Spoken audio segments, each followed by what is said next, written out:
ശ്രീ രാമാനന്ദ സാഗർ ആദ്യം നിർമ്മിക്കാൻ ഉദ്ദേശിച്ചത് മഹാഭാരതമായിരുന്നു. പക്ഷേ അദ്ദേഹത്തിന് രാമായണം നിർമ്മിക്കാനാണ് നിർദ്ദേശം ലഭിച്ചത്. അദ്ദേഹം ഗുരുദേവനെയും കണ്ടിരുന്നു. ആഴത്തിൽ നമ്മൾ ചിന്തിക്കുമ്പോൾ കാണാം, ആദ്യം മഹാവതാർ ബാബാജി, പിന്നീട് പൂജ്യ ഗുരുദേവൻ. അപ്പോൾ മഹാഭാരതം എന്നതിനു പകരം രാമായണം ആദ്യം നിർമ്മിക്കപ്പെടുന്നു. അതുപോലെ തന്നെയാണ് അശ്വമേധ മഹായജ്ഞവും. ആദ്യം ഭഗവാൻ ശ്രീരാമനും പിന്നീട് വെണ്മയാർന്ന കുതിരകളും. പക്ഷേ യഥാർത്ഥത്തിൽ അശ്വമേധയജ്ഞത്തെ പ്രാവർത്തികമാക്കിയത് ഗായത്രി പരിവാറാണ്. അശ്വമേധയജ്ഞത്തിൽ പങ്കെടുത്തവരുടെ ജീവിതത്തിൽ വലിയ മാറ്റങ്ങൾ സംഭവിച്ചതായി അങ്ങയ്ക്ക് തോന്നുന്നുണ്ടോ?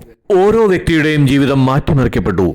ഇപ്പോൾ ശാന്തികുഞ്ചിൽ ഉള്ളവരിൽ ഏകദേശം 40% ആളുകൾ അശ്വമേധ മഹായജ്ഞത്തിൽ നേരിട്ട് പങ്കെടുത്തവരാണ്. അവരുടെ എല്ലാം ജീവിതങ്ങളിൽ വലിയ പരിവർത്തനങ്ങൾ ഉണ്ടായി. നിങ്ങൾക്ക് അനേകം പേരെ അനേകം മേഖലകളിൽ വലിയ മാറ്റങ്ങൾ ഉൾക്കൊണ്ട് ജീവിക്കുന്നതായി കാണാം. അശ്വമേധയജ്ഞത്തിൽ മഹത്വപൂർണമായ ചുമതലകൾ വഹിച്ചിരുന്ന പലരും ഇന്ന് നമ്മുടെ രാജ്യത്തെ ആധ്യാത്മികവും സാമൂഹികവും നയതന്ത്രപരവുമായ പല സംഘടനകളുടെയും ചുമതലകൾ വഹിക്കുന്നവരും ഉന്നതമായ പദവികൾ വഹിക്കുന്നവരുമാണ്.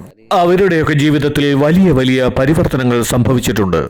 മനസ്സിനുള്ളിലെ എല്ലാ ചഞ്ചലതകളെയും ശമിപ്പിക്കുന്നതിനും ഏകാഗ്രമാക്കുന്നതിനും വേണ്ടി മാത്രമാണ് അശ്വമേധയജ്ഞം. അക്രമം സംഭവ്യമല്ല, പിന്നെ നിങ്ങൾക്കെങ്ങനെ ബലി നൽകാനാവും? ആത്മസമർപ്പണമാണ്. മനസ്സിന്റെ ചഞ്ചലതകളെ ബലി നൽകുകയാണ് വേണ്ടത്.